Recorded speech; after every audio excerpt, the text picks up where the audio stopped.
All right, so one thing that we know for sure Faux show. is that ogres are like onions. Right. We learned that in Shrek, I think. Right, the Yeah. documentary aimed at our children.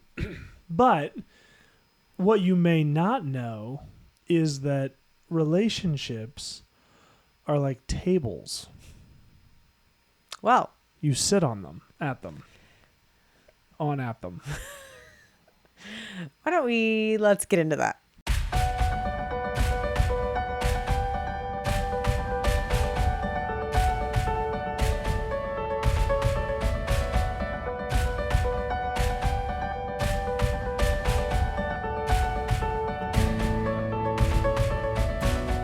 Before we get into today's episode, just wanted to remind you that in the description of the video below, we put links to all of our social media accounts.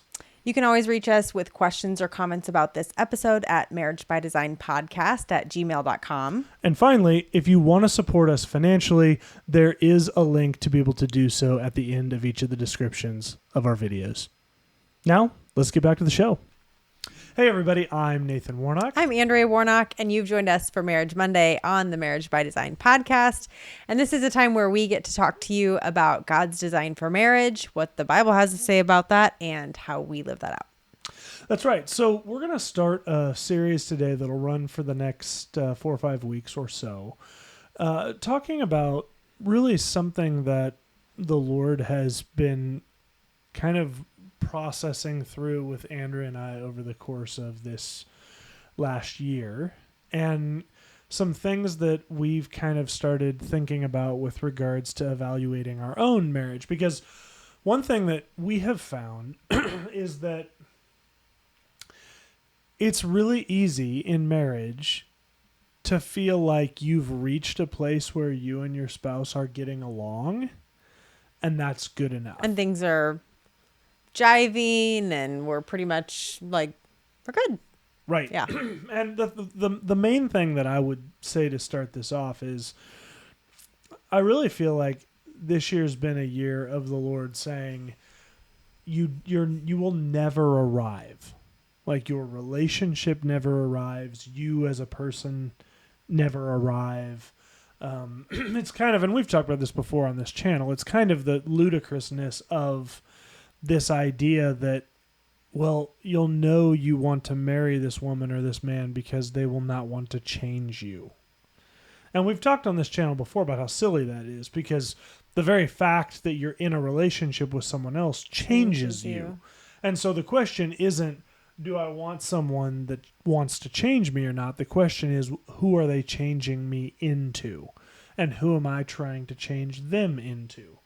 But I want to talk about something a little bit different over the next few weeks, and that's, what are you trying to change your marriage into? How are you trying to grow your marriage? Because I think there are far too many people that go, hey, my wife and I have reached a place, or my husband and I have reached a place where we're not having a lot of arguments. We're kind of, we found sort of her best way she operates and my best way I operate, and we've kind of gotten used to each other, and so now it's good enough. And I would suggest to you that idea of good enough is not a God-honoring thing. Until we have reached perfection through Christ's blood in eternity, there is no good enough for God. And so what are we trying to change our marriage into? Now, if you're just finding us out of nowhere, I want to make something really, really clear. What I'm talking about here is not salvation, right? So I don't ever want anyone to get on our podcast and go, oh, he's saying if we really work hard in our marriage, or if we really work hard on ourselves, then we'll be good enough for God. Because the Bible's pretty clear on that particular point. Very. That there is no good enough works for God. We are either saved by faith alone, through Christ alone and the work he did on the cross, or we're living in sin, doomed to die eternally separated from him. So there is nothing we can do works-wise, but within the scope of relationship before God, meaning once we've already bowed our knee to him and he calls us through his Spirit higher, both as individuals and as couples, that's what I'm talking about. So for our marriages, and you may go, man, I don't really know about this whole God thing, but I'm interested in hearing what you have to say about marriage. I would be happy to challenge you in this as well. And here's what here's what the challenge is. I believe that if you think of your marriage like a table, like a dining room table with a leg on each side, and I know, some tables. A leg on it's 2 legs on each side. Sorry, a leg on each corner Got of it. the table. Okay. And I know now there are like fancy tables with pedestals and Forget those. I'll think of an analogy for those someday down the road. But for now, we're talking traditional table with 4 legs, 1 at each corner of the table. Right. And when we think about a table, and we think of it, well, what's a table designed to do? Well, it's designed to Hold support stuff. things on the table. And we've talked long and hard about how our lives, particularly our married lives, have a lot of challenges, right? We were told this in Corinthians. Paul tells the church, if you marry, you will have trouble. And so as we think about the table of our marriage, stuff's getting piled on it, right? And stuff's getting piled on it whether your legs are in shape or not, right? The question is the table going to hold the weight or is it going to topple over? And so what am I talking about with regards to these legs? Well, I believe that there are 4 really pillars, broad categories of intimacy within marriage.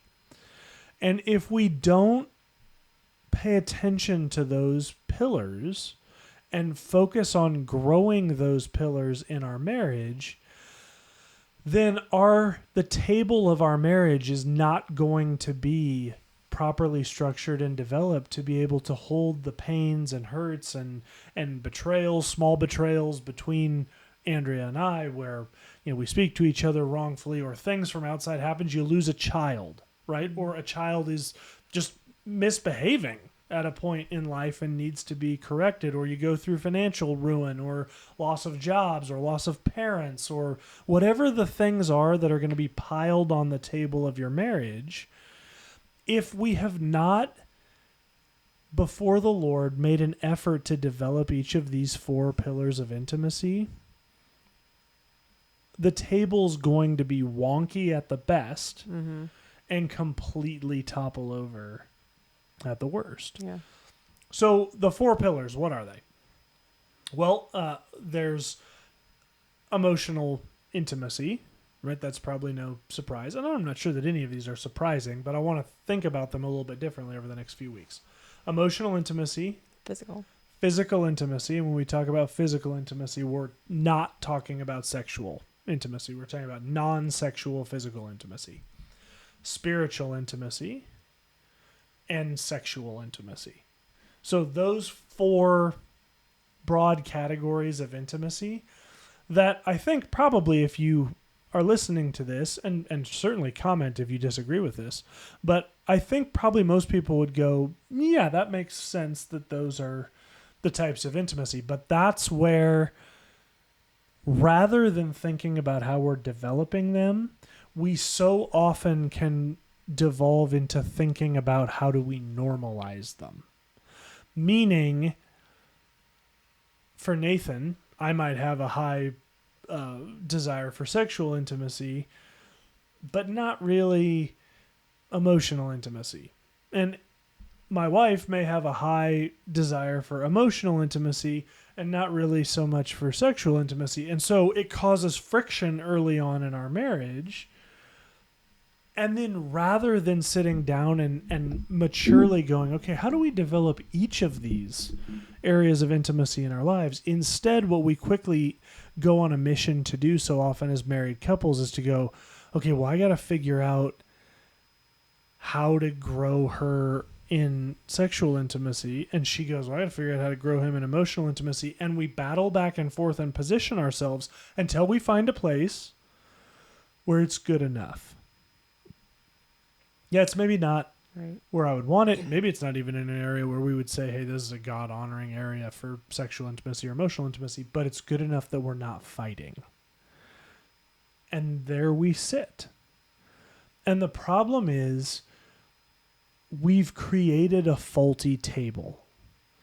And can God fill in the gaps of that? Of course. And really, so often he does, through either directly through the Holy Spirit getting involved and going, hey, this isn't right, as he's done in our lives this year, or through others that are getting involved, or maybe he lets the marriage smash into the wall, and then he brings people into your lives to try and help you pick up the pieces before him. Yeah. I believe that we are called into godly marriages are supposed to be life-giving marriages. Yeah. But what I mean by that is I'm supposed to give myself away in my marriage to give life to Nathan, Yeah. right? And vice versa.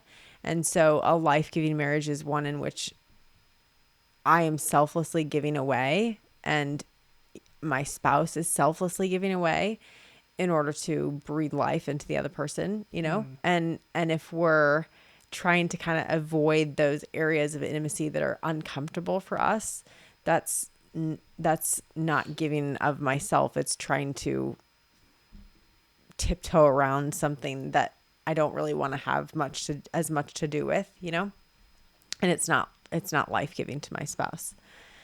So I think it's important that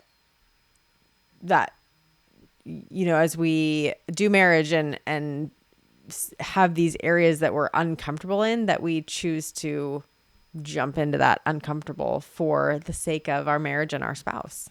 And for us, really, for our own growth too. Right. So I mentioned a minute ago, this is something that Andrea and I have been going through this year. And I feel like for a lot of reasons, the Lord has really not let up through his Spirit in my own heart this year. And after wrestling with him for months and months and months, what I really felt like the Lord was saying is that we had just gotten a bit lazy in pursuing some of these areas of intimacy in our own marriage. Now, our marriage, hasn't been quote unquote bad even by Christian standards in, I'm saying Christian, churchy standards since we came out of the affair a decade ago. Right. But what I felt like is that the Holy Spirit was just saying, well, you've just gotten lazy in some areas. We kind of got to a place where we went, hey, our marriage was so bad, and now we've submitted it to the Lord, and we're moving forward, and things are good. And there's some things that we know could probably be better, but we're raising kids, or Yep. it's not a great time, or we're focusing on these other things, and the Holy Spirit just wasn't going to let us get away with that anymore. And so I share that with the Marriage by Design community, because as I've opened up about this to some other guys in my life, I've realized that there's a lot of men this year, at least in the area where we live, that have really been in a lot of spiritual turmoil this year and feeling like the Holy Spirit's really been after them to pursue him at deeper levels and to clean up some of the stuff that has been going on in their lives. And again, I want to make it clear, these are not like major sin issues where we would go, hey, yeah, clearly you need to that's stop wrong. looking at porn all the time. Right? I'm not talking about stuff like that. I'm talking about things that we might, as Christians, might go, man, that feels like the Holy Spirit's being really nitpicky about these things. But of course, when our God is a God of perfection, it's understandable why he would go, hey, I have better for you. And it could be that the Lord's preparing our generation and our marriages for some large work and something new that he has coming down the pipe that we don't know about yet.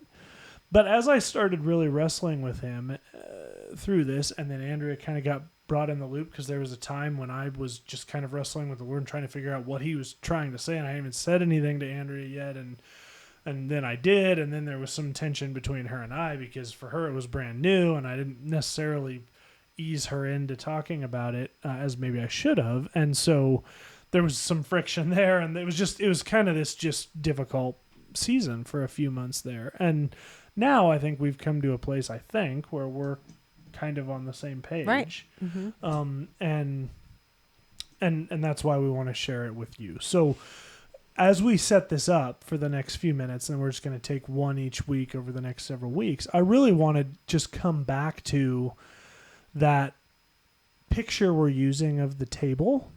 And I want you to start this week by just really asking yourself, be transparent with yourself. In which of these areas have I gotten okay with where we're at in our marriage, but I know it's not God's best for our marriage, right? Maybe you've come to a place, maybe you and your spouse struggled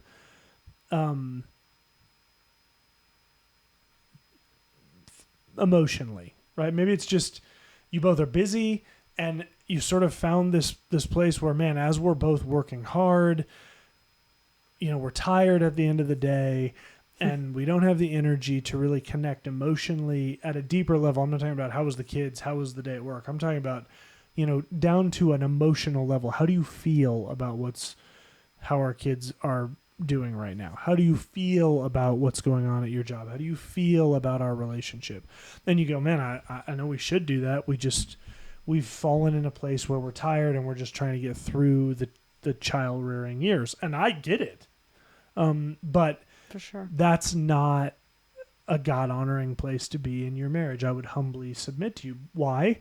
Because when God created human beings and then human beings to be in relationship, he ended that conversation in Genesis 2 where he created Eve and then presented her to Adam in marriage relationship. And then what did he immediately say about Adam and Eve? They were naked and not ashamed. And unashamed. Mm-hmm. They were made to be in emotional intimacy. No shame, no barriers, complete transparency with each other. And if you're not that way with your spouse, I would encourage you that it's time to get serious about that. You may be in a place where you go, hey, we have sex once every other month, and it's not really that important to him, or it's not really that important to her, and it's fine. Like if we try and push for any more than that, it's going to be a fight and it's going to be trouble, and it's fine. That's not fine. Like I would remind you, and you can go back and look on our channel. We'll probably talk about it again in a few weeks. Sex is our marital act of worship before the Lord because it's the act by which the male part of God in the marriage, the husband, and the female part of God in the marriage, the wife, come together and create the completed picture of God before him. So while sex is fun, it feels good, can result in children, like there's a lot of human reasons for sex. There's a spiritual reason for sex too, and it's to celebrate the completed image of God and give glory to that image through something that we only get to do within marriage. So I would ask you, if you're a Christian, would you be cool if someone said, I go to church once a month or once every couple months. I worship the Lord, I don't know, a couple times a month, maybe. And I'm guessing you wouldn't. And I would just challenge you. This may be an area where you've chosen good enough instead of choosing God's design.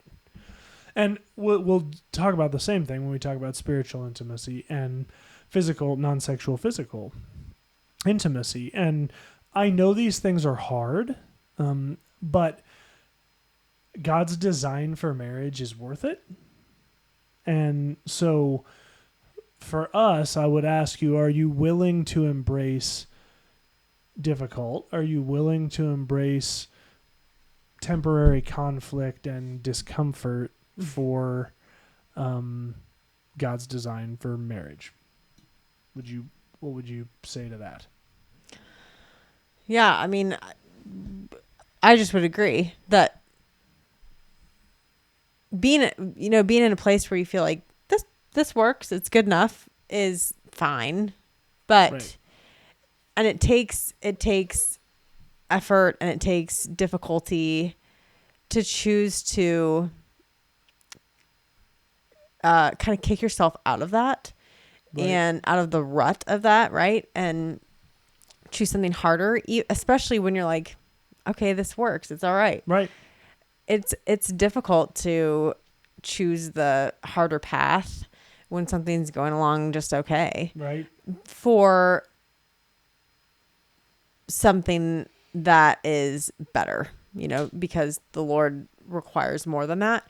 And so if you're in that position, I would say it's worth it. It's difficult, but it's totally worth it to say good enough's not enough for us. And we're not going to sail in this life. We're not just going to try to sail through.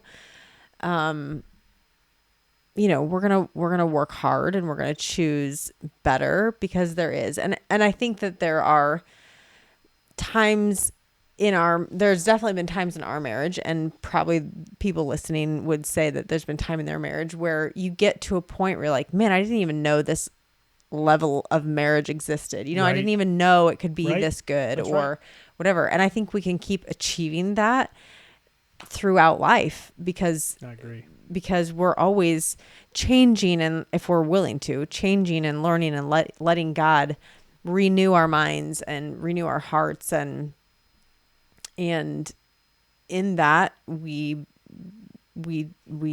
can be in this process of sanctification. And if you're doing that together with your spouse, then there are, this sounds hokey, but levels of marriage that I think you get to that you're like surprised by in a great way. That's great. And so I think there's so much more out there for us that, Lord willing, we have a lifetime to experience and keep working towards. But it doesn't just come to you. It takes hard work. It takes intentionality, a lot of intentionality, Yeah. and choosing to not just stay in something that's in a place in your marriage that's good enough. Right. Yeah. And I hope that's how you see these videos. Like this conversation we're having isn't really even necessarily like a sin issue discussion. No. This is God desires his best for our marriage and for your marriage.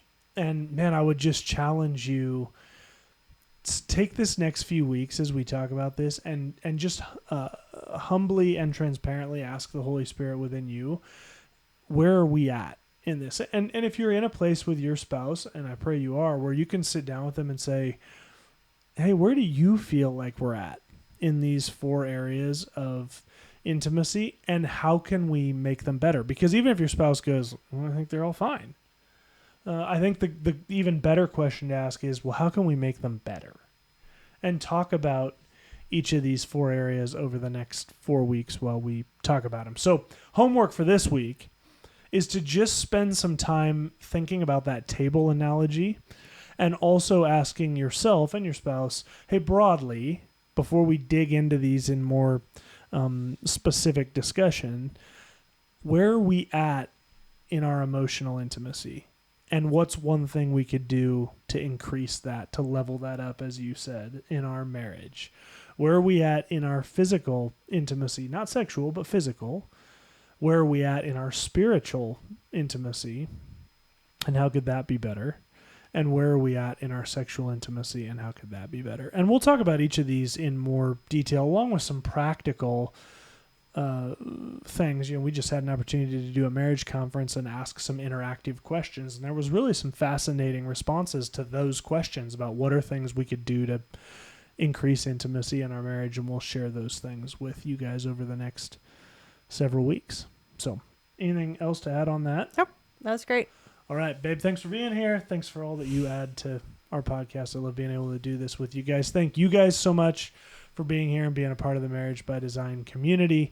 If you have any comments or questions, please put those in the comment section below. If you're listening on audio, feel free to fire those over to us at marriagebydesignpodcast@gmail.com or on our Facebook page, Marriage by Design Podcast. Thanks so much for joining us, guys. Until next week, remember, God is for your marriage. Have a great week.